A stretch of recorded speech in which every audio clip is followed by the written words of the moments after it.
He needs a jump, and if that doesn't work, he has to get it towed.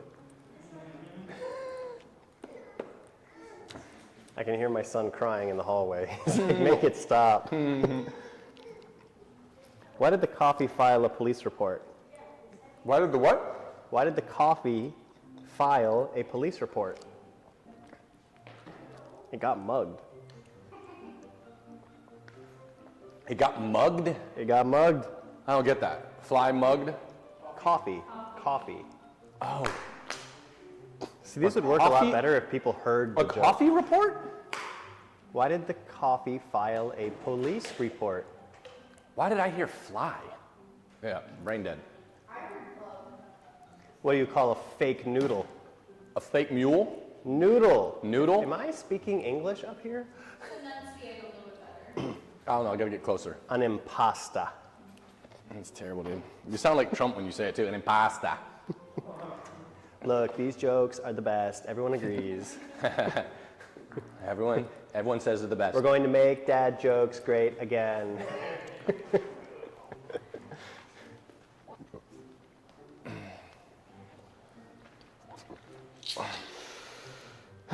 Why couldn't the bicycle stand up by itself? It was too tired. Well done. Well done. I swear we should just give like extra rewards of some kind to people who can answer the dad jokes. Would you like the mic to drop? So how did Darth Vader know what Luke got him for Christmas?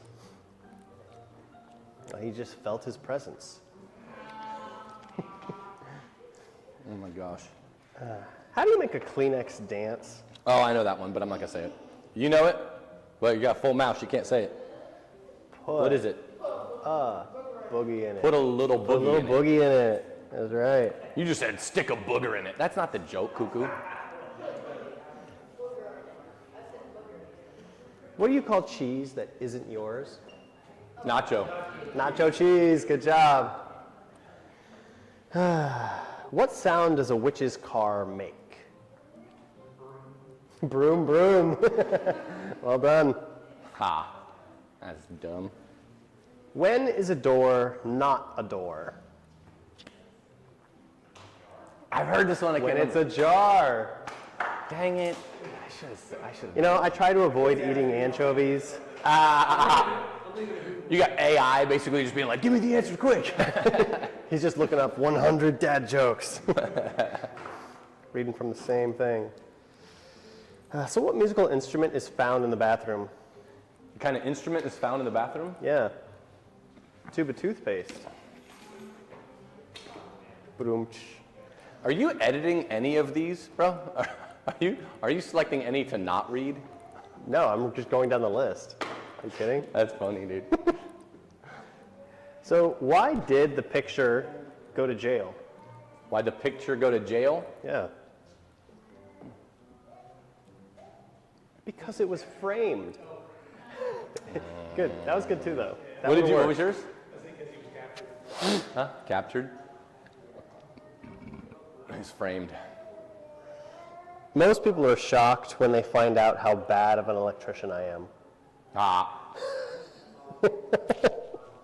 So a termite walks into a bar and says, "Where's the bartender?" That one I like. I love that one. I don't get it. There's no punchline. That's the whole joke. That's the whole joke. There's no punchline. That is it. It is the perfect joke Yeah. because the punchline is in the actual statement. Get it? So like, the termite walks into the bar and says, "Where's the bar tender?" Not where's the bartender. Yeah. But he'd be like, you could say, Are you guys getting this? I'm not getting it. Of course, it's not dude. Processing. You're just on another level. You could say, no. You could say, "Where's the bartender?" But this dual meaning is, where's the bar soft? Where's the bar? I'm a termite. I'm going to eat this stinking wood. Where's the bartender? Yeah, dude, it's not working for me. Wow, that's pretty bad. So why was Cinderella thrown off the basketball team? It's because she ran away from the ball.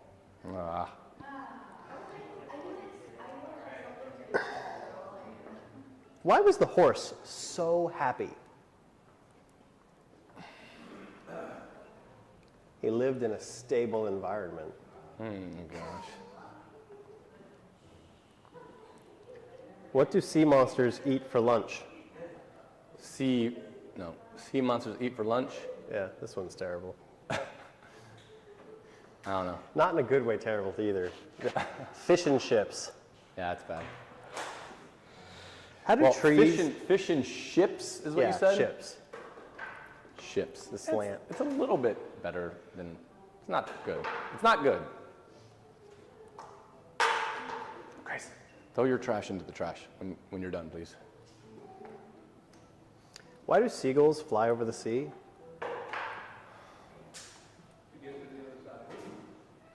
I applaud your participation. But the correct answer is because if they flew over the bay, they'd be bagels. Are you done with your pizza? Eat your food. What was Forrest Gump's email password? I like this one. This one's funny to me. One, Forrest, one. See, that's a winner. That's a winner when it gets a legitimate laugh. Not like that stupid termite. Hey, how's it going? Is it Ryan? Hey, Ryan. Oh, yeah. What's going on, bud? How are you doing? So, Thanks for coming. How do trees access the internet? What's that? How do trees access the internet? They log in. How are you doing? Good, man. How's it going? That's Good. Log in. I've got 100 of them, and I'm just. It's a mic test, but also a sanity test. Gotcha, yeah. Matt, do you think we should wait around? I know people tend to stroll in like a half hour into this. Should we just Well, knock we ain't it waiting out? that long. I say we wait for 5 minutes max. And normally I just want to start on time. You know But what? There's probably a bunch of people celebrating the results of the election and a bunch of people drowning their sorrows. Yeah. And they're just not able to drown tonight. The timing for tonight doesn't work for a lot of people, I guess. that's what I was going to do. Whose is that? Is this yours? You brought a heavy I cannot jacket. tell you how many times well, I've let's, seen the exact same post. You want it? Are you moving because your candidate didn't win? Huh? I could help you sell your house. But when you're done, don't put it on the ground. Put it on a chair. It's okay? like, it was funny the first time. That's fine. No, it just says, did your candidate lose? Are you leaving the country? Because everyone's always saying, I'm going to leave the country if so-and-so doesn't win. Yeah, geez. You're not even going to a different neighborhood. You can't afford to get rid of that 2% interest rate. Nobody's moving. Yeah. Geez. So, I'm not digging this background music. I'm going to put it back on what I had before. It's just unless anybody has a request. Should I just do requests? No, we're not going to be here long. We're not going to be long enough. Start playing Ave Maria? Why is this like this? All right. Da, da, da, da, da, da.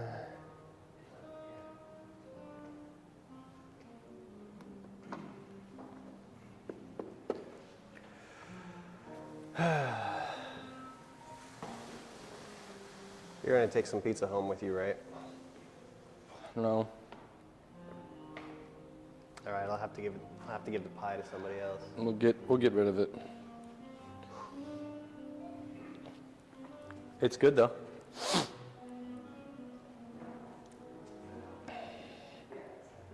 What do you call a cow with a twitch? Beef jerky. It's almost like I need to do a countdown to see who can get it in time, right? Make it a little more interactive. What did one eye say to the other eye? Is it spelled E-Y-E? How's it spelled? Is it E-Y-E? Between you and me, something smells. Hey, how's it going? Jake, Matt. All right, this one's Thanks for coming out, complicated. bud. Grab some pizza if you want to, and something to drink. 3 men are stranded in a boat with 4 cigarettes and no way to light them. So they toss the 4th cigarette overboard, which makes the whole boat a cigarette lighter. I really thought that was going to have a question at the end of it. Instead, it was a punchline.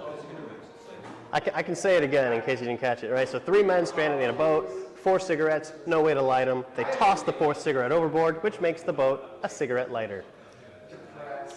Yeah. Bartender was better. You and your bartender, man. Come again? I think that bartender was the worst one. Yeah, you might be right. What do you call a cow with no legs? A cow? Yeah, with no legs. It's not beef jerky. That was the other joke. This time the answer is ground beef. Ground beef. And what do you call a cow during an earthquake? There's a lot of cow jokes. No, it's not beef jerky. A milkshake. That's what I was gonna say, but I couldn't understand why it would be until you said it. I'm like, oh, that's why it would be. Like, it literally was like a milkshake. Well, that doesn't make any sense. Oh, yeah. So on that topic, what do ghosts serve for dessert? Ice cream. What? What does a ghost serve for dessert? Ice cream. Ice cream. Okay. Yeah. Oh, there goes my boy. Why do melons have weddings? Good. Flip it over. Why do melons always have weddings? Because they can't elope. Good. Yeah, And you this did point great. forward. That was good. Don't rewatch them. Just This guy's keep really them all saved trying in to the like phone. We'll rewatch them later. noodle these out. Actually, let me see one thing here. Yeah. Say what? I just wanted to see if that What did Yeah, one that's fine, but ocean just say from to this the point other? forward, because we're gonna get started. Just keep collecting. Don't rewatch. Nothing. They just waved. What was that one? What did one ocean say to the other? All right, when these young gentlemen get in here, we'll just It's roll. 5 after. Yeah, Do we just want to? We'll just let these folks check in and then we'll roll. All right. See you what? later. So See you why later. couldn't the mail Pretty good. person deliver any envelopes? They were stationary. Knock, knock, knock. Hey, what's going on? Raj, Matt, what's up, man? Nice to meet you. Thanks for coming out. Tyrone, what's up, man? How's it going? Good to see you. Have a seat. We're getting started now. All right, time to start. All right, thanks everybody. Take your seats. It's 5 after, so we're just going to get started. Generally speaking, people tend to filter in throughout the event, so let's just rock and roll. Tonight we're going to be talking about your tax and legal tactics, how to slash your taxes and secure your fortress. Notice you're going to be filmed and stuff, so if you are in some sort of witness protection or something, maybe skedaddle because you're going to be on film here. What is Grid? Grid is a global real estate community built by investors for investors, and we try to make investing accessible through association. The quickest way from where you are to where you want to be is a relationship, right? Learn from someone. That really cuts the education time down. My name is Dan. I'm a realtor. That's how I make my money through my day job, is that I just represent people as their agent to buy, sell, and invest. I can help you grow your portfolio. Talk to me about it later. If you want to have a free consultation, I'd be happy to sit down and see how I might be able to help you. Dan is, I'm going to give you a quick plug. Dan is a master with a stinking spreadsheet of analyzing deals. So if you just even want a second set of eyes to be like, yeah, I'm looking at this thing. Does it seem to make some sense? Mid-term, long-term, short-term, whatever it is. Probably, would you say the long-term spreadsheet is probably your most skilled spreadsheet, or? Yeah, it's a pretty detailed spreadsheet for long-term, but it doesn't really, there's not a difference between that and short or mid, right? You just have to Different plug in parameters. the right number in Yeah. the right spot. So anyway, Yeah. I just want to plug, do you do a lot of deal analysis? So. Yeah. And this is my partner, Matt. Oh, look it, we've got new information here. Yeah, so Matt and his team has closed over $1 billion in real estate deals. Running a business is hard. He's trying to help you make your real estate business easier. So if you're ever considering becoming an agent or getting licensed, book a discovery call with Matt to see if it's a good fit to be on his team. Yeah, I had a great conversation with a gentleman today that we might be bringing into the fold. You so, just brought someone on. You're going to bring I another know. one on already? I got to bring on 4, 5, 6 more, dude. All right, well. There's a lot of people that need to have a better way to I make need a their- volunteer from the crowd. Someone, anybody, or I'm going to have to start picking you like this is third grade. What are they signing up All for? right, you're up. Stand up. Come on up to the front here. I'm Dan, by the way. This is Raj. I just met Hey, Raj. Raj. All right. Right Wherever in you the want to middle, dude, stand. apparently. You're So the for our star. volunteer, I just want you to give an elevator pitch to the group. Let them all know who you are, what it is you do, how you make money. And then I'm going to ask the group if the group can clearly identify like what your brand is and kind of was your offer explicit and clear. Like, does anyone know how they can do business with you? Okay, a little bit about me. My name is Raj Hill. How are you guys doing? I've been in Virginia my entire life. I have a day job. I work in federal consulting on the tech side. I've been a real estate investor for 2 years. I got my first property in 2022, and at this point, I'm looking to get my second one. I hope green is meant to be money, so I do have some funds for investment. Properties in Prince William County. We'll love to stay in Northern Virginia, looking for either a townhome or a commercial building, 8 to 10 unit apartment building. Anything Awesome. you want me to cover? What do you do for your day job for money? I do government contracting, so I work in the technology Okay, consulting for Accenture Federal. So. And so if you were to partner with someone on a deal, what would you want them to bring to the table? Mainly the deal. And so if they bring the deal, will you bring the money? If you guys bring the deal, I'll bring the money. Okay. Is everybody pretty clear on what his offer is, what he wants to do? I heard too, he wants to acquire townhouse properties in the Prince William County area or Northern Virginia or commercial. And you got the money if somebody's got a deal that's worth funding. Yeah. 3-level townhome, 3-bedroom, 3.5 bath with a garage. You guys have that criteria? Yeah. Sweet. Okay. Awesome. Let's give him a hand. All right. So I'm just going to give you a quick minute to get with someone in the room and just do a quick elevator pitch with that person, understand how you can do business with them. 3 minutes.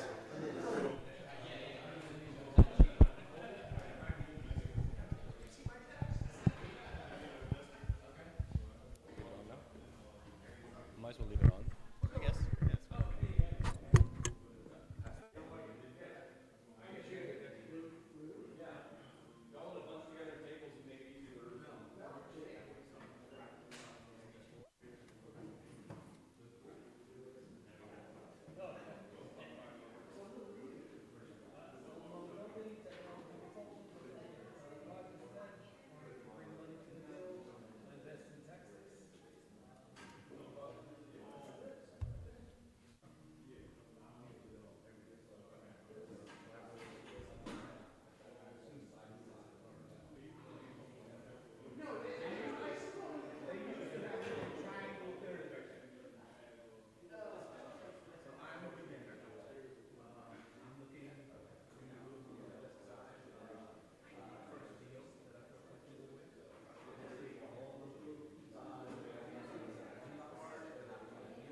10-second warning, we're going to move on. 10, 9, 8, 7, 6, 5, 4, 3, 2, 1. All right. All right, if everybody could. All right, cool. You're gonna have plenty more time to network. I'm gonna try to run through this quick. Again, this is a visual representation of an easy way to find partnerships with people, right? And just because I use the word partnership doesn't mean that you actually need to make them a partner on the deal, right? If you're trying to find a deal provider, you could just choose to pay them a wholesaler fee rather than giving them an equity stake, for example, right? But it's important to understand when you're networking, how are you going to monetize this? And this is a really simple framework, right? What do you bring to the table? What do they bring to the table so that we can get a transaction going and get both of you to combine your efforts, right? Also, for those of you, when you do come back in the future, this is the color code system for your name tags. By the way, good job, Raj. You nailed it. All right, sweet. So we just did a breakout like this. We're going to skip that. Sponsors, he's not here tonight. This guy is, though. Let's get Coleman Bears. Come on up, dude. Come on up. It's right there underneath. All right, tell us your shtick. Great to see everybody. For those of you guys that don't know, my name is Coleman Bales. I'm a mortgage lender. I work with Dan and Matt and a lot of the different agents on the Kaiser Group, along with all kinds of agents around here. Licensed in Virginia, D.C., Maryland, West Virginia, and Tennessee. If anyone has needs out there, I do conventional FHA, VA loans, jumbo loans for primary residences, second homes, and investment properties. And additionally, if you're looking to buy like an LLC or something like that, we do for you if you already have your 10 conventional loans for investment properties. We can do DSCR loans as well. So that's pretty much that. And then, if you're an investor, if you're looking for fix and flip, hard money loan kind of stuff, I've got one that I can refer you to. So. Can I ask one quick question? Sorry. Just that 10 Fannie Freddie loans, your primary residence counts as one? Yeah, so you can buy unlimited primary residences. Like if you're an investor, if you have 20 homes, they're not going to stop you from, getting another primary residence conventional loan. But if you are buying an investment property and you already have 10 conventional loans, like that's kind of maxed out for Fannie Mae right now. So if I bought a house in 2013, it was a primary residence. I moved in 2016, I used another primary residence loan, and then I did it again in 2020.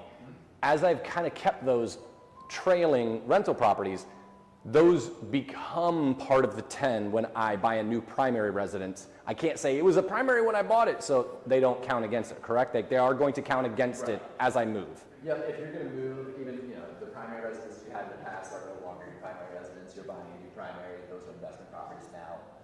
But again, that's not a problem because you can keep doing past 10 for primary residences. Right, but I'm done. My wife is done letting me move. So if I do it going forward, those two prior primary residences now count towards the 10, correct? If they're investment properties now, right? Now they're investment property now, so they count against the 10.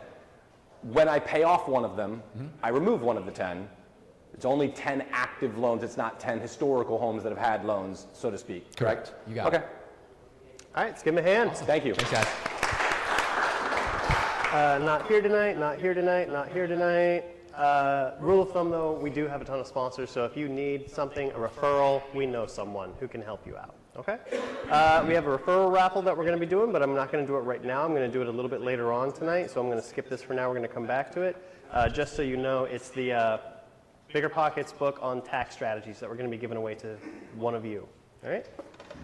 Also, we do have the pizza, so please eat the pizza so that I don't have to. I don't need the carbs. All right, and let's just dive in today.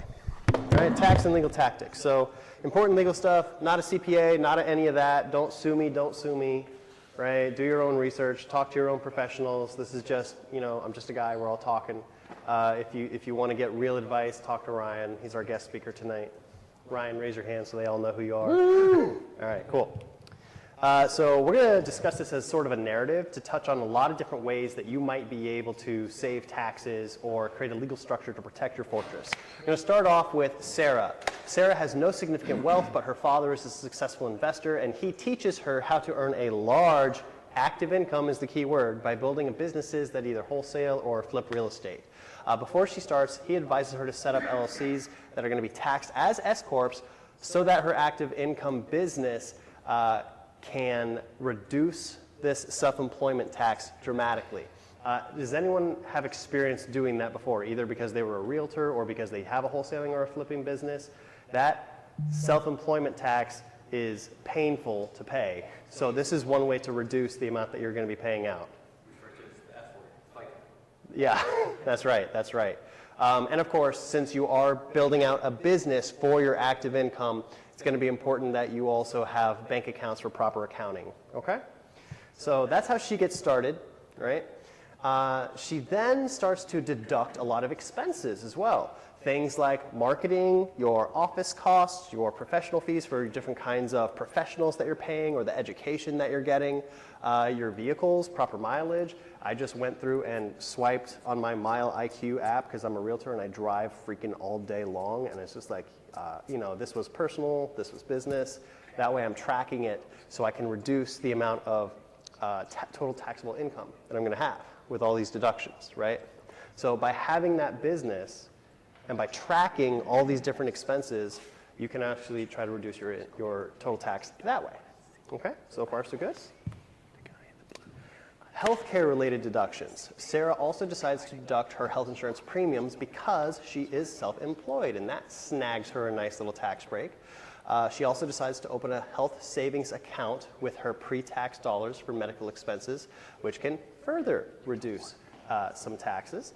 And finally, while her father is deducting premiums for long-term care insurance, she is kind of young and chooses to wait on this option until maybe later on. These are some examples of ways that you can kind of tie in some more tax breaks into your efforts to stay healthy. Okay? And I know I'm running through this quickly, but that's because no one really wants to hear me. They want to hear the guest speaker. Well, and actually go back. Well, no, go to slide 4, and then I'll ask a question. Sorry. Okay, cool. In addition, she decides to start thinking about retirement. And so some of the first questions that she tries to understand is the difference between a traditional or a Roth account. Does anyone know the difference between traditional and Roth retirement accounts? Yeah, so it's the difference between paying taxes now or paying taxes later. And so one of the questions that her dad asks her is like, hey, do you think you're going to be making a bigger income in your 20s or in your 50s or in your 60s? You know, like when do you think you're going to be having a higher income? She decides, well, I'll tell you later what she decides, but that's one of the first questions she's asking so she can decide whether or not her retirement accounts that she saves money in are going to be traditional or Roth. You know, do I want to pay the taxes now on the way in, or do I want to pay the taxes later on the way out? She also explores the idea of contribution limits because all these different accounts have a limit to how much you can contribute, and some of them overlap. So for example, if you opened both a traditional IRA and a Roth IRA, you can't max them both in the same year, right? They overlap their limits. You could split half and half, or you could do all of one and none of the other that year, but you have to understand which accounts overlap so that way you're not creating penalties for yourself. So she understands that way. Go on to step 2. The decisions she makes. She decides to go with Roth accounts because she believes that she's going to enjoy those tax-free withdrawals in her retirement. So that way her hard-earned income will stay protected from future taxes. She doesn't know what the future tax rate might be. She also opens a self-directed IRA, right? Individual retirement account, self-directed, because it gives her the freedom to invest in what she knows best, real estate, right? Whereas some of the more standard accounts, right, that you might open at, say, a brokerage like Fidelity won't give you that same freedom. So that's one of her accounts that she opens. She also decides to open a Roth Solo 401k for its high contribution limits. Because it's a 401k and not an IRA, they don't overlap, right? So she opens the 401k because it gives her a high contribution limit, so she can shield a lot of her income, and she opens the self-directed IRA because of the freedom it gives her, even though it's a lower limit. So she maxes this, and invests in different things with it.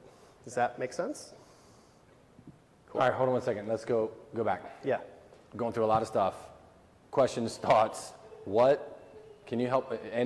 Everybody like totally gotten This all is that all stuff early nailed? years, right? Early years. So the first thing is, how do you make your money? Because if you don't have money to make, then what's the point? You're not going to be paying taxes if you're broke, right? We need to figure out how are you making your money.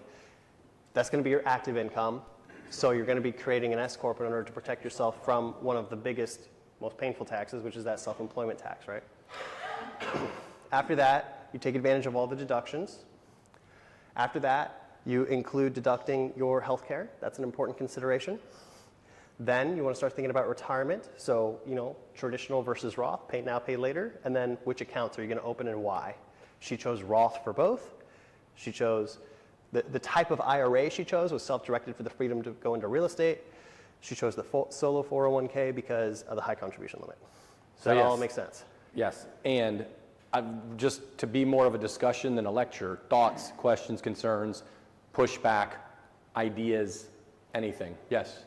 The one thing that didn't get captured here is a life insurance policy that actually includes some of those tax benefits to buy property with if they're seasoned correctly. I love it. Value of using life insurance instruments. Yep.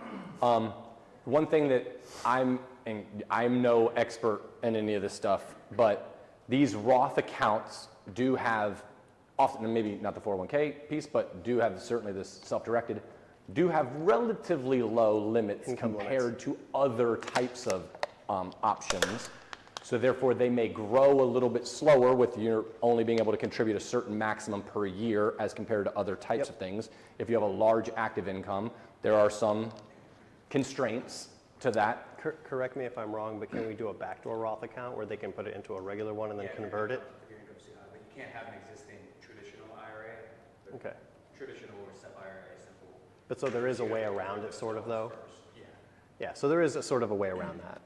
Okay, good. So yeah, you got to have a good guy in your corner to be able to help you navigate all the uniqueness of it. Yes, Tyrone. What is the difference from a SEP IRA? Good question. SEP IRA versus self-directed IRA. I think I'm actually going to let you handle that. SEP IRA is higher contribution. I was thinking, Dan, It's Mike, tied to a business. Brian, can we get you a mic real quick? Elise is going to start throwing it across the Because room. this one doesn't project to the room, but it does help us record your voice. Correct. An individual IRA is tied to you as an individual. A SEP is going to be associated with a business and has a higher contribution limit. So I think with a SEP, you could put up to $69,000 away this year. They just put up the new numbers. I'm still living in 2023, so. But yeah, much higher limit and based on your net income or your W-2. For what? So the max will go up to the same level as a solo 401k, but a 401k is generally better than a SEP, just because you can get to that max a little easier. And the specific difference between a self-directed and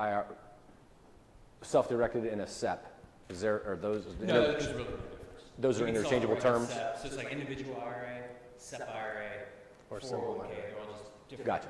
So types SEP and self-directed are relatively. Yeah, you can self-direct a SEP IRA, just like you can self-direct a traditional. Gotcha. Okay.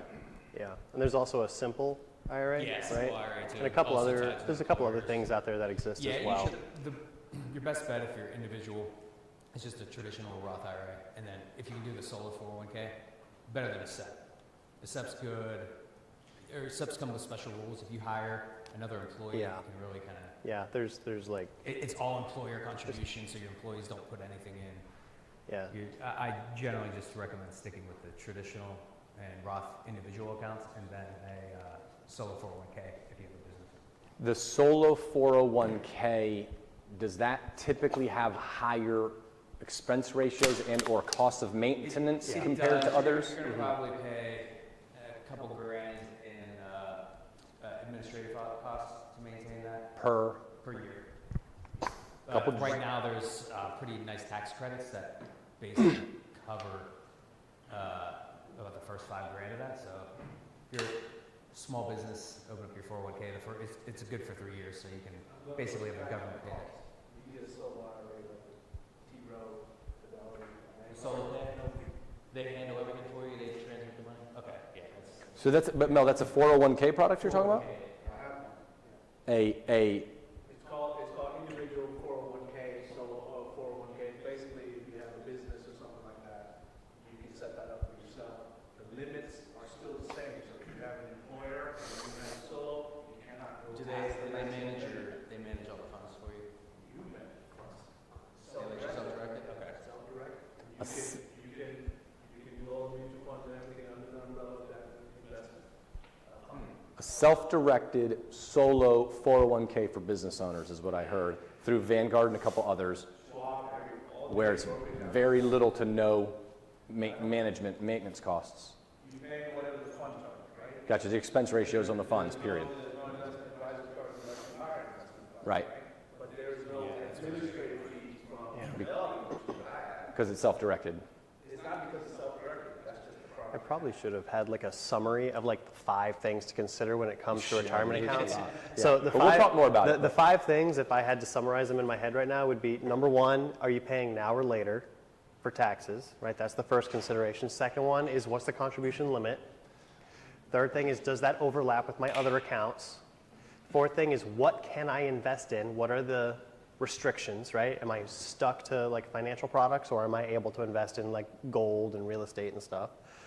And then the 5th thing to consider is the cost of ownership, right? The cost of maintenance. Yeah. Okay. Other questions on retirement before we move on to her growth years? This is all her just getting set up while she's earning a high income and building that active income. So after that, she goes into her growth years. Now she's starting to become more of an investor where she's going to buy and hold. She starts off, of course, with her primary. And of course, why not start off with a house hack? Gets a duplex, lives in one unit, rents out the other. She deducts the mortgage, interest, and the property taxes from her primary home. But in addition to that, because she is renting out a unit, she also chooses to deduct a portion of the utilities, repairs, maintenance, and depreciation that are related to the rental space. Does that track? Awesome. So that's a great start. In addition to that, though, she then begins building her portfolio. She decides that for her risk tolerance, she prefers to hold each individual property in an LLC. Some people prefer to hold multiple properties in each LLC because obviously the more LLCs you have, the more maintenance you have to pay attention to. But holding them in these LLCs allow her to protect her personal assets from potential liabilities. It also means that she is running a business with each of these rentals, and she is able to deduct things like the depreciation, mortgage interest, property taxes, operating expenses. All those go towards lowering her overall taxable income. And of course, you get favorable tax treatment because this rental income is going to qualify as a passive income as opposed to the active income that we were discussing before. These are separate businesses. In your mind, you should try to imagine like a trifecta where there's like on the one side is all your active businesses. Think like flipping, wholesaling, stuff like that. The other category is going to be all your passive stuff, which could be like your lending, your rentals. And then third piece of the trifecta we're also going to talk about is your trust. But so she's building her portfolio. Now she's going to become sort of a secret agent because one of the ways to protect yourself is to be hard to find. So she names her properties, her LLCs, strategically to camouflage the assets against predation, right? Just make yourself a harder target. Doesn't mean that they can't ultimately find you if they're trying really hard, but the easier target you are, you know, the easier it's going to be to have people come find you. So you want to make it hard, so you camouflage with clever names that are not going to make it easy to find you, right? Like if I'm buying a house, I don't want to put it in Daniel Nice's name necessarily. And then when you're choosing a registered agent for your LLCs, you can use a professional registered agent whose job it is to fill that role for you. That way there's, again, one more step in between you and the person trying to find you.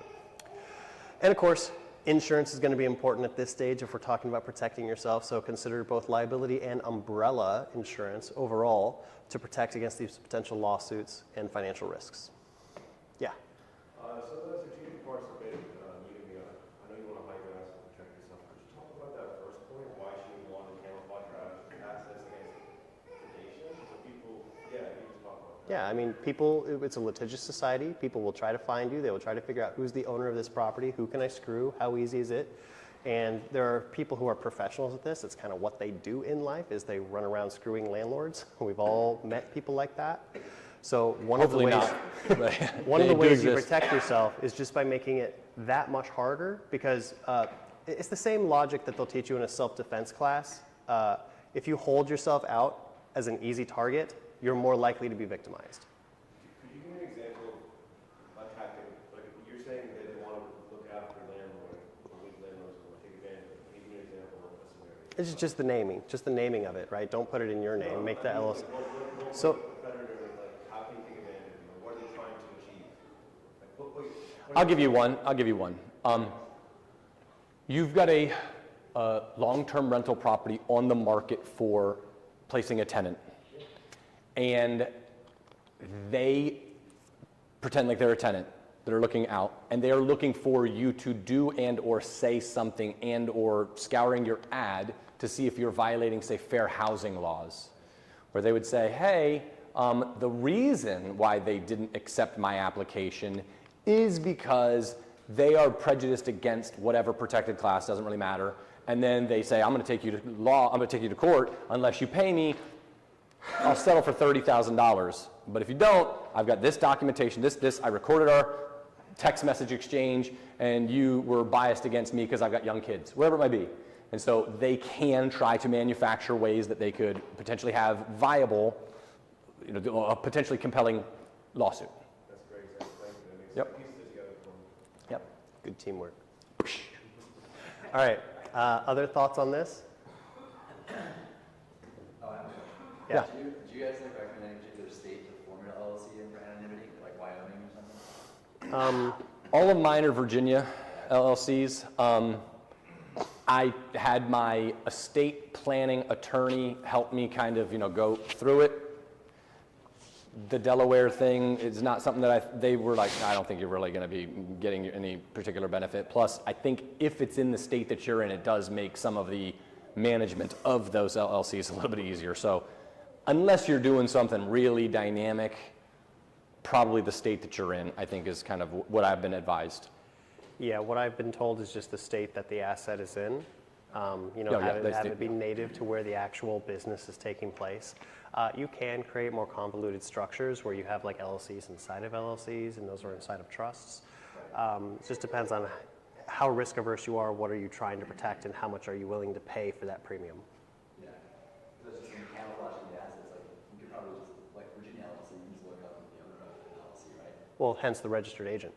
You don't look up the owner, you look up the registered agent. Okay. Right? Is that why I get shitload of calls because I'm the registered agent for my own business?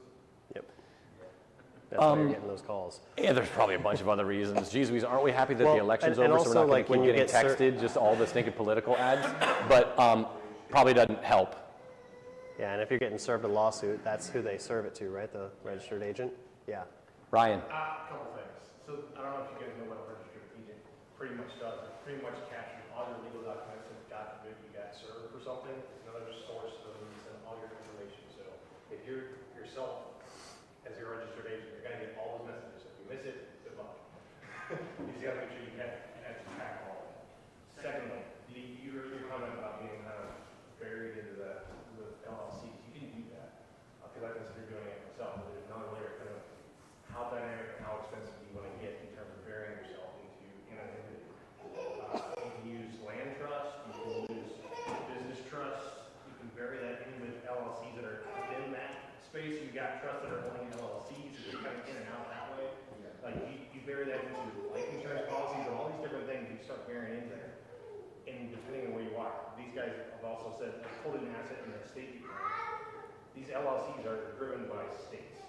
So a lot of times there's certain rules and protections you have by having an LLC in the state themselves. So there is advantages of that in terms of the asset itself, but who holds the LLC might be a different LLC or a trust that holds that. So that way you kind of get that where you're buried in. You get legal protections, but there's some tax benefits depending on the structure. And that's a whole game in itself. Better late than never. Perfect timing. So, Nailed it. So without repeating all that, there is a lot of layers there you can pull back to protect yourself from a legal standpoint, but also from a tax standpoint, burying yourself into trusts and health insurance, or not health insurance, the life insurance policies, you're talking LLCs, you can bury all those different things. And it's not hard necessarily, but it's definitely a little more complex for you if you guys are just starting out. You want LLC, get yourself started, foundations, and then start learning those skills and knowing that it's out there, so you can start diving into it as you scale up and you get more pronounced. I'm sure that's going to be the next slide or two as they kind of continue to grow, but that's as you get more experience in the space. Well, we can certainly find out. Am I good to hit the next slide? Cool. So still in the growth years, it's also time for her to begin diversifying her investments. She takes a look at her self-directed IRA and decides that she wants to try lending. So she partners with some local flippers and other investors and decides to lend money to them to earn interest and points through her self-directed IRA. That interest income from the loans are going to be growing tax-free in her Roth self-directed IRA, and over time she continues to lend through that to build an alternative stream of passive income, which also has the side benefit of giving her a lot of new relationships with other investors, which, as anyone in this room I'm sure can attest, the biggest jumps you tend to have in your life is not a new house, it's a new relationship that can open more doors for you. Literally. All right. Progressing into the later years, she decides that she's going to shift focus and rebalance her portfolio. After a few years of impressive growth, Sarah reassesses her investment strategy, and recognizing an optimal time to sell her properties in these appreciating markets, she decides to use both of these tools to harvest her gains and redeploy them in another market. She uses a 1031 exchange in order to defer the capital gains taxes and reinvest her equity out of a lower performing cash flow market and into a higher performing cash flow market, because as we all know, some markets tend more towards appreciation, others tend more towards cash flow, and she's deciding to rebalance her portfolio to have less in the appreciation markets and more in the cash flow markets. So she uses that 1031 exchange for the purpose of deferring those capital gains and also deferring the depreciation recapture, right? Also, she uses the 121 exclusion on her primary residence. That way she is able to shield herself from a significant tax hit that would have happened had she sold. What is it, $250 for single and $500 for married? Let's say she's married, so she's able to shield 500 grand worth of capital gains that she otherwise would have had to pay when she sells her home. And then she uses that money to reinvest all those gains into a much larger home for her growing family. Oh, perfect, growing family. I said she was married, there we go. All right, so this is two more examples of ways to avoid taxes when working with real estate. So, talking about that family, let's consider the kids. There's a bunch of different things that you can do related to your kids. The first thing is you can create accounts for minors, such as the Coverdell ESA or the 529 plan. These are tax-free growth for educational expenses. Coverdell accounts can be used for K through 12 and higher education, while the 529s mainly focus on the college savings. You can also open custodial accounts for your kids, such as the UGMA or the UTMA. These accounts let adults gift assets to minors taxed at the child's lower tax rate. The UGMA accounts can hold cash and securities, while the UTMA accounts can hold any type of asset. Furthermore, she's able to open IRAs, or in this case, a Roth IRA for her minor. Once the child is old enough, skipping down to number 5, you can actually pay your minors to work in your family business as long as they are legitimately doing work, right? That way they can also take some of the money that they are earning to add into their IRA, whereas the parent can also, where is it? Help me out here. Does the parents, when they're putting money in the kids' IRA, they're able to do that or no? Yeah, it has to be earned income. So if you're Okay, so paying only your through kids, this way. then, yeah. Gotcha. So 3 and 5 go together. I should have put them together then. Yeah. And they can also create a health savings account. Same question. So parents can contribute to that? To an HSA for the kids? You will generally get to be on the parents' coverage. So Yeah. they're Doesn't make sense. Yeah. Okay. Well, it's one of the things that I saw pop up. So, all right. Thoughts on this? Cool. Sarah's legacy. We're entering into the golden years now, right? 10 plus years into all this, and she's already setting herself up to retire.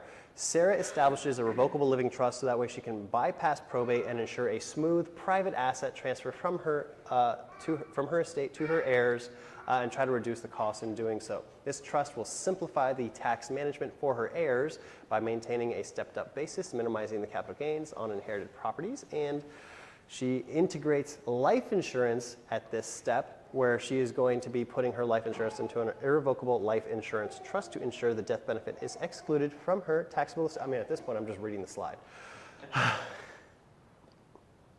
The point is, once you have your passive and active income pieces of your life figured out, that next step that you really want to be putting together is figuring out, you've spent a lifetime building something. is it all going to fall apart when you pass away, or are you going to have something to give to the next generation, right? Are you going to create this trust that not only can help with some of that asset protection elements, but it also gets some of the government's grubby fingers a little bit more out of your business when it's time to pass that down to your kids. And you can even exercise an element of dead hand control, as it's sometimes called, over how they access those and when, right? Like my boy over there, well, I got to figure out what I'm going to pass down to him and when. How many more slides do we have in Sarah's? That's basically it. Yeah, that's basically it. So just summary of the trifecta. Essentially what you want to do is you want to set up your active income, because that's one piece of the overall strategy. How are you making your money? That's going to fuel all the rest of your growth. And how are you structuring that to take advantage of things like deductions and saving on the self-employment tax? Then you want to figure out your passive income, protecting yourself into different types of holding and different types of tax-advantaged accounts, like those retirement accounts, like those HSAs.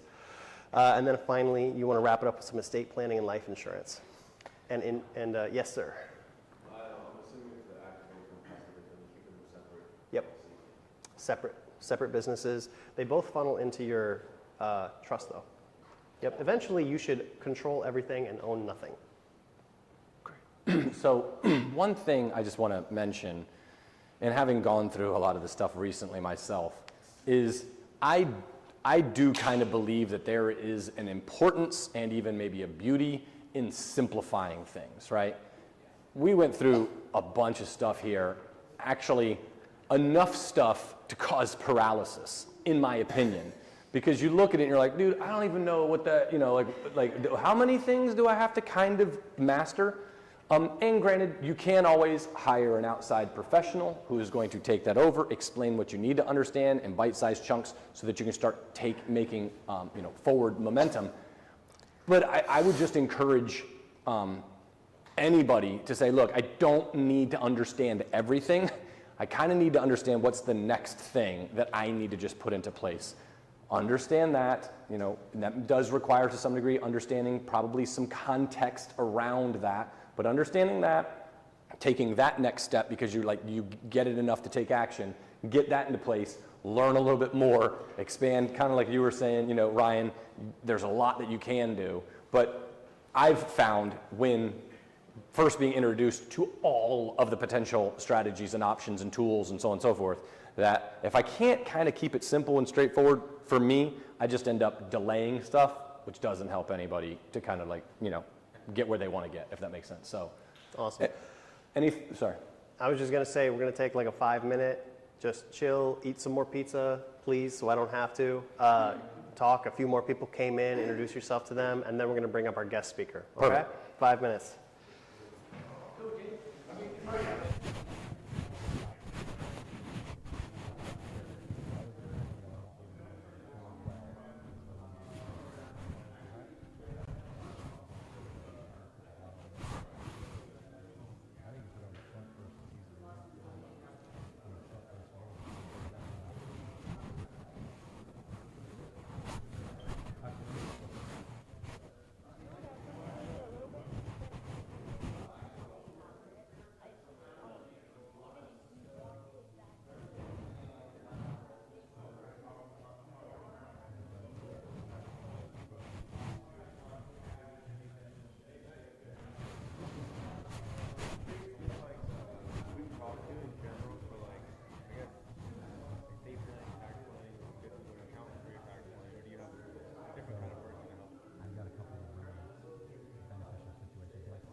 Oh, Weber.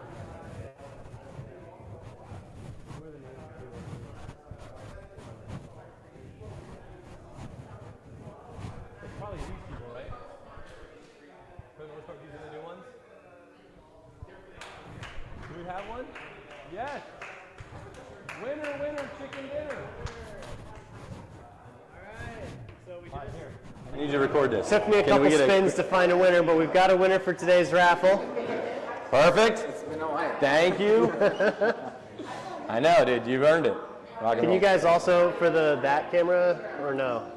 Yeah. Grab your book real quick. One more photo. Can you take a Different photo camera. slash? You're famous now. Should we do it over here too? Okay, good. One more picture.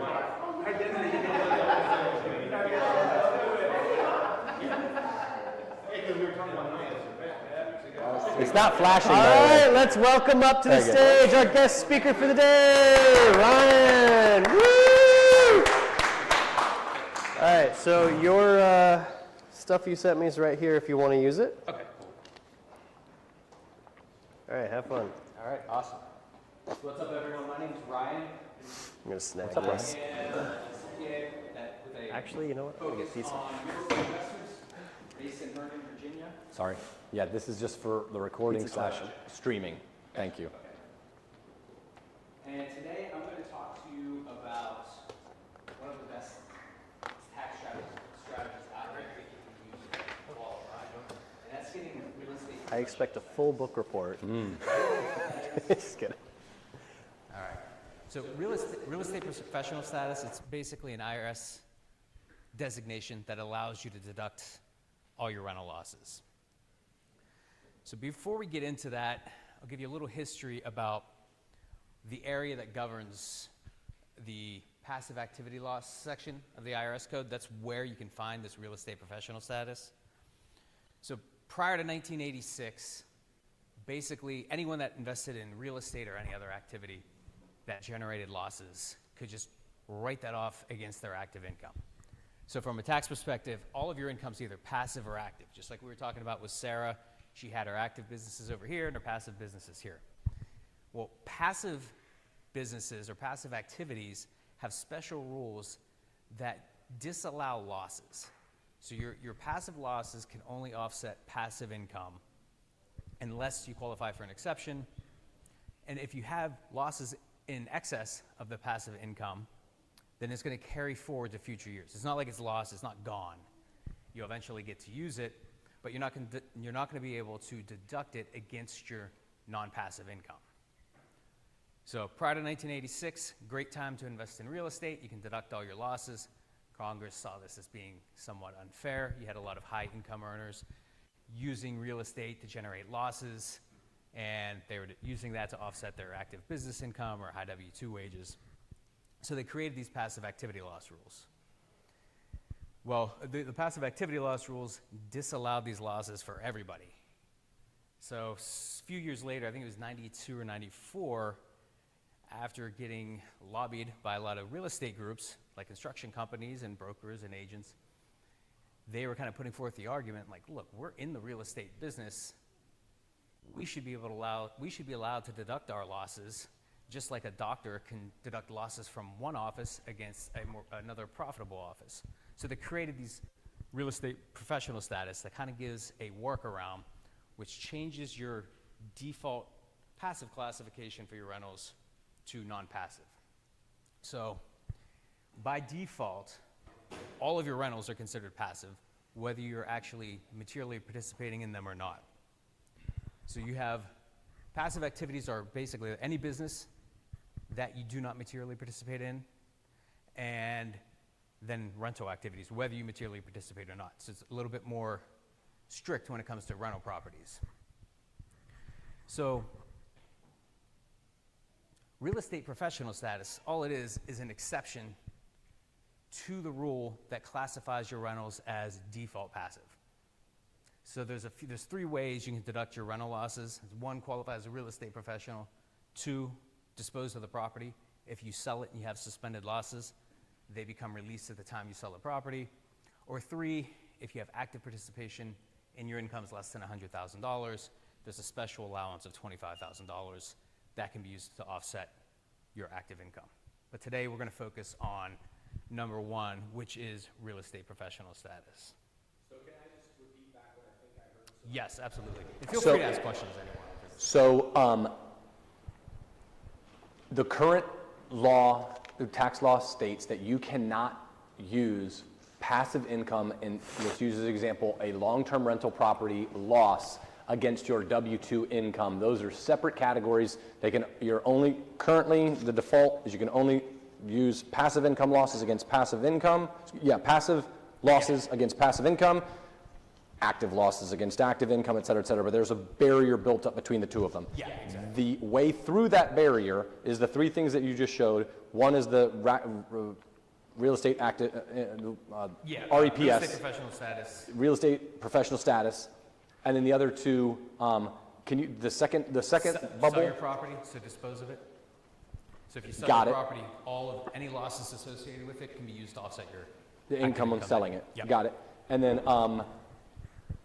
not make too much money. Yada. Okay. Yeah, So exactly. good. Thank you. Now, to qualify as a real estate professional, there's 2 tests you need to pass. First one, more than 50% of your time needs to be in real property trades or businesses. So this alone basically rules out real estate professional status if you have a full-time W-2 job. If you work 2,000 hours a year doing whatever, you work in banking, you would need 2,001 hours in your real property trades or businesses to pass this test. There are hundreds of court cases out there on this, and full-time W-2s always lose. There was one that just came out last month. Freitas, I think, is the name of the case. This guy had a full-time W-2 job, worked 2,000 hours, claimed he worked 2,500 hours during the year building his rental property, and the court just said, we don't believe you. Get out, you lose. So it's not going to happen if you have a full-time W-2 job. Second test is at least 750 hours. So maybe you don't have another job. All you do is manage your real estate. Easy to pass this test. In addition, you have to show at least 750 hours during the year on your rental properties. Then you can qualify as a real estate professional. Just curious, do you happen to know what 750 is divided by 50 weeks? It's 15, 15-ish? I think. Yeah. Okay, 15 hours a week kind of. Yep. And these are material participation hours, so we'll talk about what that means in another slide or 2. But you actually need to be doing work in the business or on your properties if that's what you're going for. If you're filing a joint return, one spouse has to pass both tests. So you can't combine your time with your spouse. Here we'll talk a bit about what hours count.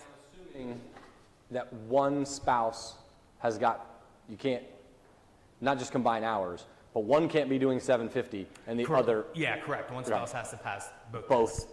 Yep. cumulative. Yeah, okay. Yeah, I mean, if both of them do, I guess you could. There's nothing that says you can't have 2 real estate professionals. But. So the hours that count, they have to have an actual impact on the operations of your business. So you need to be doing something, performing services. So things like education and research hours,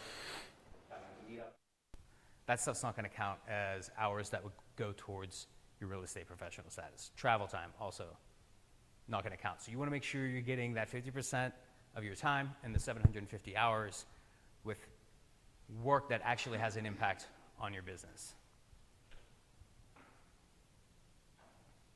So those 2 tests both reference real property trades or businesses. So here's a list that they give us in the Internal Revenue Code. You have development and redevelopment, construction and reconstruction, acquisition, conversion, rental, brokerage, leasing, management, and operation. Brokerage, if you're a real estate agent, that's the real property trade or business you can qualify under. It does not apply to mortgage brokers. So it's specific to real estate brokerage, but it does apply to sales agents too. You don't have to be a You don't have to have a broker's license. You can have a sales license and qualify. Now, let's say, congratulations, you qualify as a real estate professional. Does that mean I automatically get to deduct my losses? And the answer would be no. Qualifying as a real estate professional just gets you out of that default passive bucket for your rental properties. You still have to materially participate in those rentals to deduct the losses, because now, once you get out of that default passive bucket, your rental properties are looked at just like it's another business. So you still have to show material participation in your rentals to deduct the losses. So technically, you can say there's 3 tests. 50% of your time, 750 hours, and then materially participate in your rentals. Now, if you're getting to real estate professional status by managing your rental properties, this last part's not going to be very difficult to do. And we'll see why in a minute, because the hours are lower than the 750.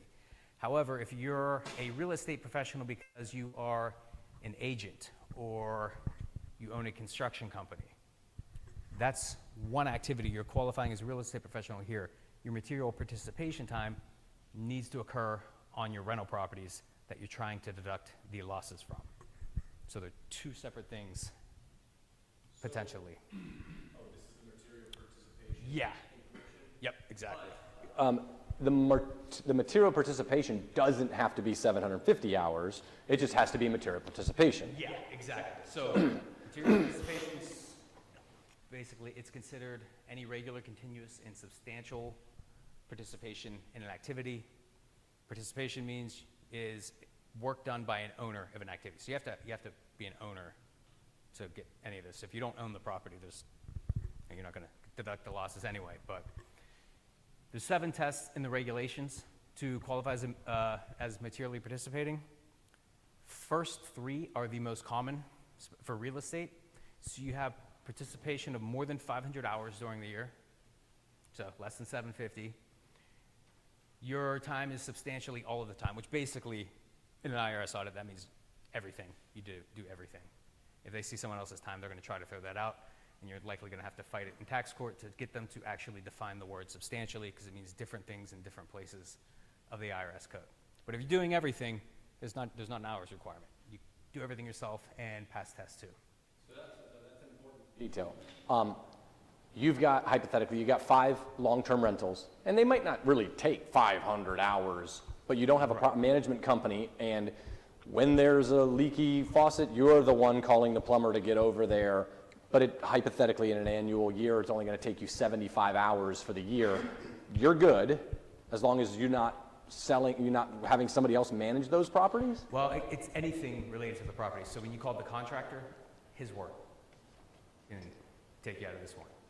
So the test 3 is what most people go for if they're not going for the 500 hours, and that's 100 hours and more than anyone else. So you hit this 100-hour threshold. Now you call a repairman, you've got someone that comes over and occasionally does stuff, maybe you have a turnover and you want someone else to paint. Those sorts of things aren't going to jeopardize your material participation as long as you have 100 hours and you're doing more than them. Now, if you get the 500 hours, it doesn't matter what anyone else does. You get a property manager, whatever you want. With a property manager, it's going to be really difficult to pass test 3 as well, because you will have to prove the amount of time they spent. So if you're going to ask your property managers for timesheets, that might work, but generally you're going to have a really hard time getting past that test 3. Is meet one of these 7? Anyone. Or any one? Yep. Any one, okay. So then the next 4, so there is significant participation activities, which I'm not even going to go into because no one uses that. It's basically, you have 100 hours, you can't pass any other test, but you have to have a minimum of 100 hours in an activity and combine all those activities together, and then you get the 500 hours. It doesn't even make sense for real estate professionals, and we'll see why on the next slide, I think. Material participation in any 5 of the last 10 tax years. If you meet that, if you've already shown material participation for 5 years, then you're by default considered to materially participate in the current year, as long as in the 10 years look back you have 5 years in there. So maybe some years you're really active in the business and some things change a little bit, you can pass that way. Test 6 is material participation in personal service activities. That's things like health, consulting, legal work, accounting. Doesn't apply to real estate at all, because these tests are used for any business. Material participation applies to any passive activity, not just rentals. And then the last one, participating 100 hours and based on all the facts and circumstances, which is code for the IRS can disallow it for whatever reason they want. That's the hardest one to pass. So almost always seeing 1, 2, or 3. Any questions about material participation? Yeah. Can you pass it like this? Yeah, yeah. Yeah, the question is mainly like for any of these. Let's say my wife will be the one, because I'm a W-2. Okay. So let's say my wife will have to find one of these proofs. Yes. Do we need to document that? Yeah, it's not required in the regulations to keep a timeline. Every single audit I've seen for real estate professional status, short-term rentals, the first thing they ask for is a time log.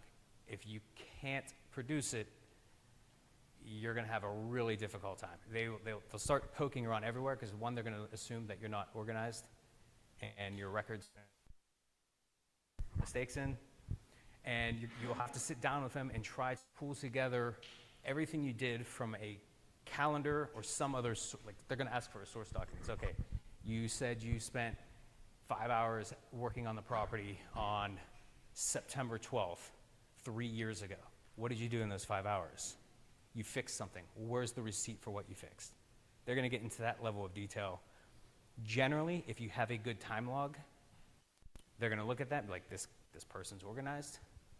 Tell me a little bit about what you did on this date. Do you have anything to substantiate that? They're going to move on. Otherwise, they're going to make you go through all your hours, and it's a headache. Is any of the time that you spent managing the property, can it be things that you have to do like on a computer or things of that sort, or this is actually physically at the property? It could be, like if you're writing up leases or so, managing your financials. If you have no one else doing property management and you're putting together your own financials, that's considered investor hours. Those can count. If you have property management or anyone else that can do it, then that doesn't count at all. So, but yeah, it has to have a property manager would normally send you a P&L every month if you're paying one. If you're not paying one and you create your own, that's going to count. Make sense? I'll get you next. So if we qualify, can we add an expense as a salary for her for property management? You could. Yeah, you could. I mean, if you do that and you're paying it from your rental, you're shifting passive income into active income, and you're going to trigger self-employment taxes. So generally not want to, there's some cases where you might want to do that. Maybe you want to put that income into a retirement plan. So now you're creating earned income. For material participation too, in this case, you can combine time with your spouse. So you're saying your spouse is going to qualify as a real estate professional and try to get all this done. If you need to go in and help on the rentals, your time counts too for this part, just not the 2 tests for real estate professional. For somebody, So I want to actually ask you something personal for me. A 750, not an issue. I run a real estate sales team. I spend way over that every year. That's fine. 50%, what was the second one? 50%? Greater than 50% of your time. So if you have other businesses. Oh, yeah. So I have no other business, so that's easy. And in terms of this one, number 3 seems like maybe the easiest hurdle to get over in order to qualify for the material participation.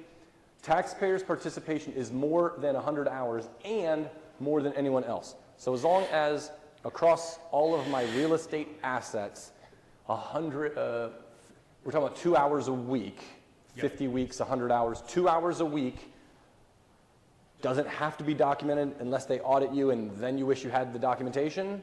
Yeah, I mean, you're not submitting hours with your return as documentation. Right. But if they ask, you're like, yeah, here's. So some level of documentation, or else it's just gonna be like, I'm making up documentation, and that's in fact, I was recently dealing with an audit. Taxpayer was in real, they definitely qualified as a real estate professional, but didn't keep very good records. So they came to me to help defend them in an audit. Didn't have a log for the real estate hours. They did have material participation hours. Their thing was, I work full time as a real estate agent. Why would I track my time? Like I can, if they need me to go to my calendar and pull out support later, I could just go recreate it with the agent if that happens.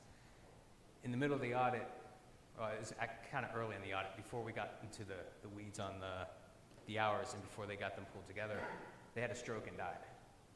And the IRS disallowed their deduction. It's actually going up through appeal right now. Just like, there wasn't really a whole lot to do other than submit a death certificate when they asked for more details.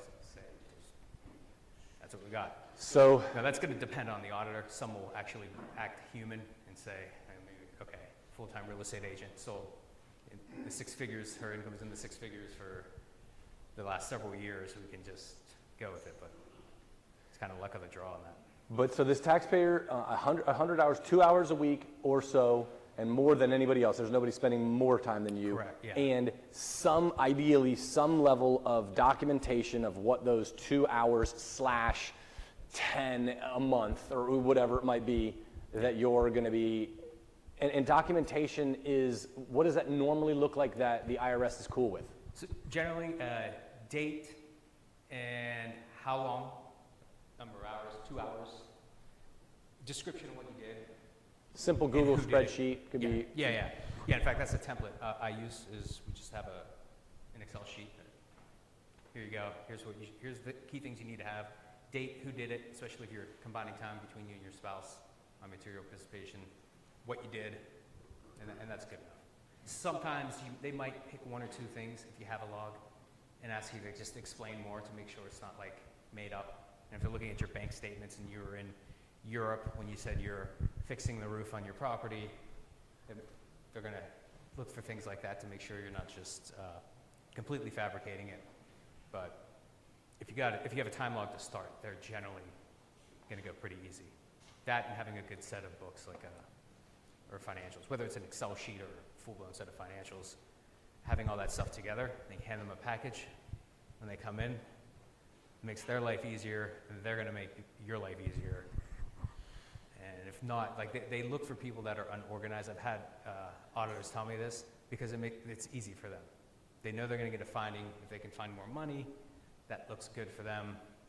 They're not supposed to they don't get paid based on that, but they get a better clearance rate or whatever. I forget what the term is they use, but.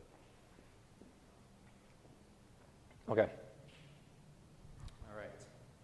Anyway, someone else, you had a question back there? No, my question was about logging, but I can Oh, okay, cool.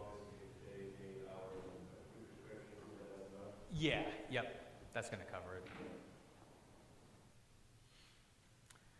I kind of talked about this already. Most common tests are 1, 2, and 3, 500 hours, 2 substantially all, and 300 hours more than anyone else. I would say number 3 is most common unless you've got a very large portfolio, then you might look at number 1. 7 is most difficult to prove. That's the facts and circumstances. Spouse's time does count for material participation. And if you're a limited partner, you can only use test 1, 5, or 6. And 5 or 6 were like the historical years. So basically the 500 hours.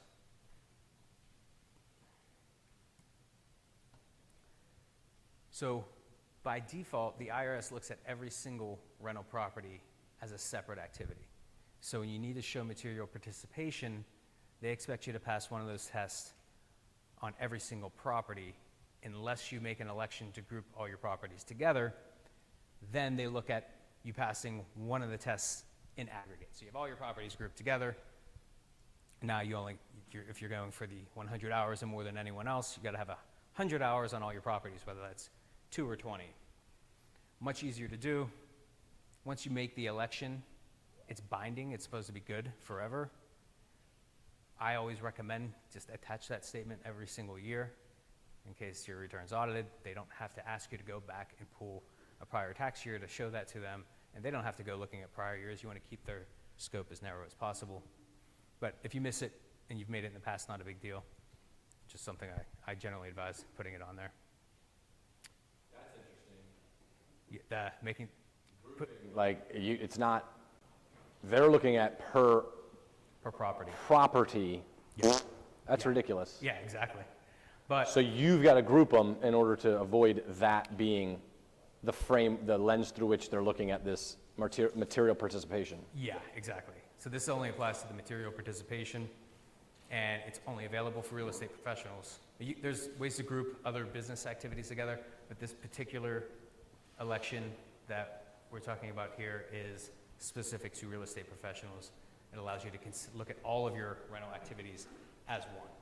Is there any reason that you say it's binding, it's kind of, it's whatever. Is there any reason not to do this? What's the downside to this election? Well, once your properties are grouped together, they remain grouped together in the future. So there could be some downside if you're selling in the future, and let's say you've grouped them together, everything's in this one nice group. You're no longer a real estate professional, and now you've got suspended passive losses out there, and you sell a property. Now you haven't disposed of the whole activity to release all those losses. You could still use your passive losses to absorb gains from that sale, but they're not going to release all of them. Go back to second grade, third grade level. Say that same thing, but like So in a way. when your And properties are all, maybe like an example. Like Bob goes and he owns 10 properties. Can you do it like that so I can kind of understand the yeah. So downside? let's say Bob owns 10 properties and used to qualify as a real estate professional, grouped them together, deducted all his losses for a while, stopped, no longer qualifies, and he's been accumulating passive losses. And all 10 properties have a $10,000 suspended passive loss. If you remember, I think it was like the second slide, we had the 3 ways to release all your properties: real estate professional, sell the property, or the low income. In this case, when you sell the property, when you sell one of your 10 properties, you haven't sold all of them. So you'd have to sell all 10 properties to totally release those losses. Or I guess you just take the losses, eat it in that one. Yeah, you sell one property, let's say there's a gain of $10,000. You can use those suspended losses to offset that gain. If it was one property that had $100,000 in losses, you sold that property and those losses offset the gain, the rest of it goes against your active income. In this case, when they're grouped together, it does not. 1031 exchange play a role in this at all? You can do a 1031, then you don't have to worry about it. Got it. So yeah, this, this doesn't like prohibit you from using 1031 or other instruments. No. That's not. This is, in fact, the downside to this is so minimal. I don't even put a slide in here because it's just like, if you wouldn't have asked the question, it's not something that, the downside's minimal relative to the benefits on everything else. Okay. And recap, so yeah, basically just, real estate professional status kind of gets you out of that default passive bucket. You need to spend more than 50% of your time in real property trades or businesses. Spend at least 750 hours in real property trades or businesses. Past those two, you're a real estate professional. However, before you can deduct your losses, you also have to materially participate in your rental properties. And you can group them all together, as we were talking, to make that material participation a bit easier so you don't have to show it in each property. Any questions? Yeah. Okay, so in case the matter is balanced, let's say she's the one that's putting out more than she greater than 50%. She greater than 75, price of her jobs for the properties. When we go to actually manage the property, both of you guys participate. Yeah. Yeah, exactly. So first two tests, 50% to 750. One person has to do that. That's the minimum number of hours you have to spend to qualify as a real estate professional. Do you need to be spending 750 hours a year, 15-ish hours a week in a real estate business? One of those things, correct. And you can't have a W-2. And then, okay, so you clear that, and then when it comes to your own rental property, your participation, Yeah, then you can include your spouse's time. You're saying as a W-2 employee, you can't do that. You can't qualify. No, not for the first one. Now, if you're married and your spouse isn't, it's full time. If you're part time and you spend, you're working 10, 20 hours a week and then spending the rest of your time on your real estate, then it's possible. So what's the downside of being unable to do that? Is that the losses will just be carried forward? Yeah, your losses will pass to carry forward. So you don't spend them now. Yeah, you don't lose it, no. No, but if you take advantage of it, so not now, so what a lot of people that can do this, what they'll do is they'll buy a property, often run a cost savings study, take bonus depreciation in year one, get a huge write-off against their other income. So let's say that alone gets you a refund of $30,000. They'll take that tax money that they would have otherwise paid and put it into a new property and kind of continue to do that. And if you do one a year, you start to very quickly be able to build up a bigger portfolio of properties. Is bonus depreciation allowed for property? When you have a seg study done, you can bonus depreciate a portion of the property. So if you buy, let's say you buy a building that's cost $1 million, around 25, 30% of that is going to be allocated to 5 and 15-year property that's eligible for bonus depreciation. So you take the write-off on that portion. The remainder is going to be 27 and a half or 39 years, depending whether it's residential or commercial.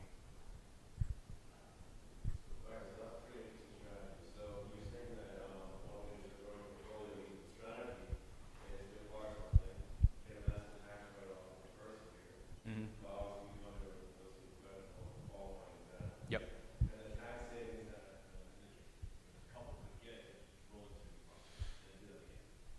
Yeah, exactly.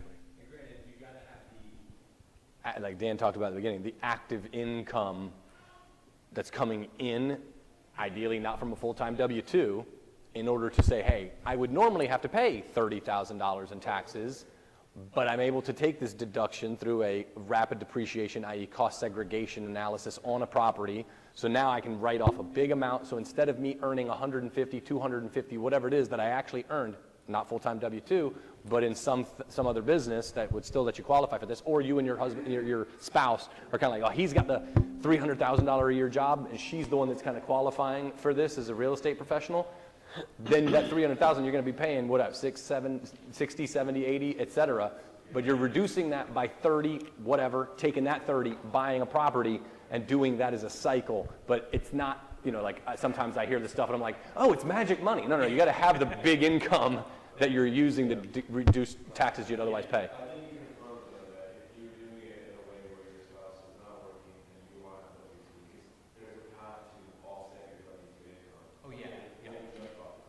Yeah, and usually when you're talking like large enough numbers, big enough money to go buy a new property, that's what it's. You have one spouse that's high income W-2, and then the other spouse is managing all the properties or doing something that qualifies, maybe they're self-employed in a real property business, they're a real estate agent, whatever. They qualify for this, get that big write-off, which gets them a nice refund. Very good. Keep going forward. If your rental properties just show moderate rental income, right? Like, you know, your real P&L you're making from, say, just a cash flow portion of it, obviously not deduction in mortgage, not reduction in mortgage or appreciation in the thing, but you're got like $10,000 a year or less in income from that, you can just pay the taxes on that income in a way that you're not necessarily even leveraging this, potentially avoid a big concern of audit because you're not making these kind of like radical reductions, taking these big deductions. Correct, or is there something? No, that's right. If you know, if it's, it needs to make sense financially. Like, because like you said, you're adding a larger audit risk by using any tax strategy. Whenever you have a big write-off, it doesn't matter whether it's real estate professional status or short-term rental loophole, or you buy a new vehicle and depreciate it. Any big write-offs, you're going to get a little more attention from the IRS. They have these codes, I think they call it DCN, that might not be the right code.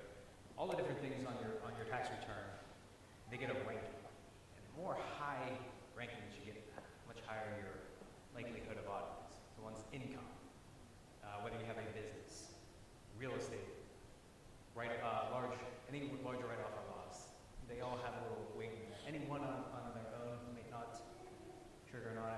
But then on the flip side of that, if you're entitled to it, do it.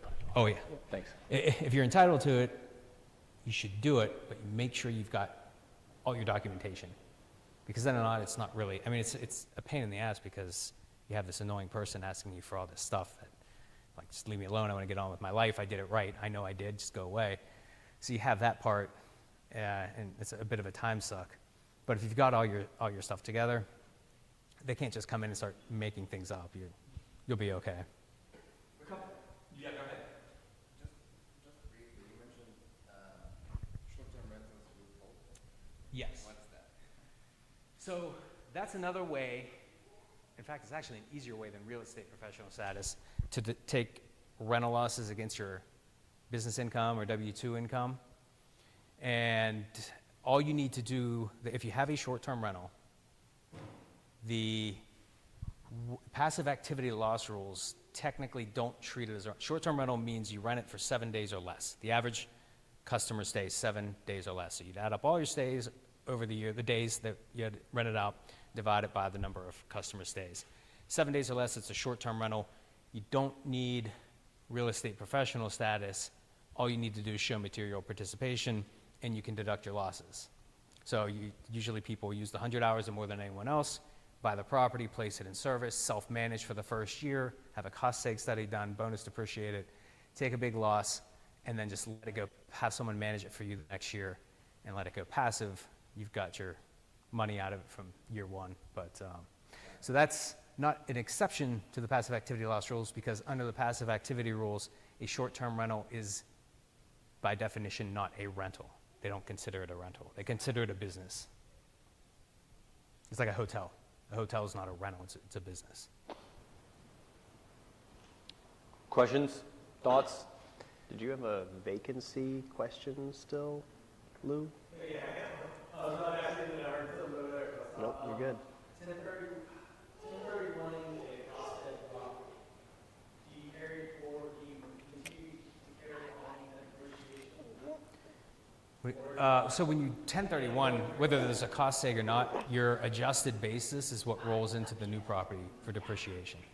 So if you took whether you took it all with a upfront year one, right off from a cost seg, or you've owned the property through its full depreciation, when you 1031, you don't pay tax now, but that basis in the old property rolls over to the new property.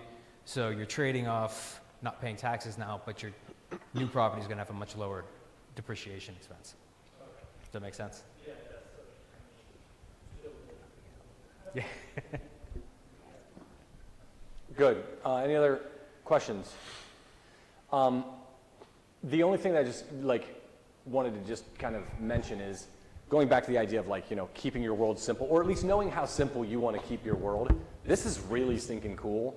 And for certain people that are both in a asset acquisition phase of trying to get assets in a relatively quick period of time, some of you may be in that, some of you might not be in that, that can have, if you understand this and you play by the rules, it can be a tool. And there's probably plenty of people who just should leave this alone and do a much more kind of conservative, pay-as-you-go approach, because if this approach doesn't line up with what exactly you're trying to build or do right now, it could potentially open you up for getting your hand in the cookie jar thinking it was a cool thing and really it didn't apply to your situation well. Is that correct? I mean, I don't want to... Yeah, that's absolutely correct. You need to make sure you actually qualify if it makes sense for your strategy and your overall investment strategy. Don't too many people just focus on tax stuff when they listen to the podcast or something. They get all this tax stuff, and when you guys do all this complicated stuff, it's like half the time it's going to cost you more, and you're going to have audit risk, and you're going to say that you're in a tax bracket. It just doesn't make sense to do it. Or it's not good for your long-term strategy because it looks like, based on the way things are going, you might be paying way more taxes in the future. So real estate professional status might not do a whole lot for you in the early years with one or two properties. Build up your portfolio. What's really important, last thing I'll just say, what's really important though is to be in rooms like this, hearing about concepts like this, so that when you're in the spot, you know what? I think I'm gonna try and start really, I just got married and she makes a bunch of money, he makes a bunch of money. I love this. Let me go back and learn about this whole strategy. Like, you know it exists. You don't have to understand everything about the moving parts of it, but now you're like, there's something out there that could potentially help me if I find myself in that situation. That's what I'm gonna take, and it's fantastic, and I appreciate you sharing. Yes, Raj. Scenario. So, would you recommend this strategy for a married couple with W2 and entrepreneur to employ this type of tactic to acquire real estate, expand real estate portfolio? If not, what situation would you recommend somebody employ this tactic? Yeah, well, that's just it. If you're in like acquisition mode, or you're trying to build up your portfolio and you can qualify, that's when it makes sense. So before you have a seat, would you mind just telling everybody in here who your ideal client is, if anybody wanted to work with you? Yeah, so our ideal client would be real estate investors. Most have a pretty established portfolio. Not everyone. I do work with all ranges of people, and what we do primarily is tax advisory. We do the preparation as well, but we really push the advisory. We'll take on a few basic tax returns, tax only a year, if it's like through a good referral source or something, but most of the time, pretty well established real estate investors. If you don't have any, we also have, we don't, if you're not somehow tied to real estate, it just makes sense, because that's where our specialty is. All right, let's give him a hand. Thank you so much. Appreciate you.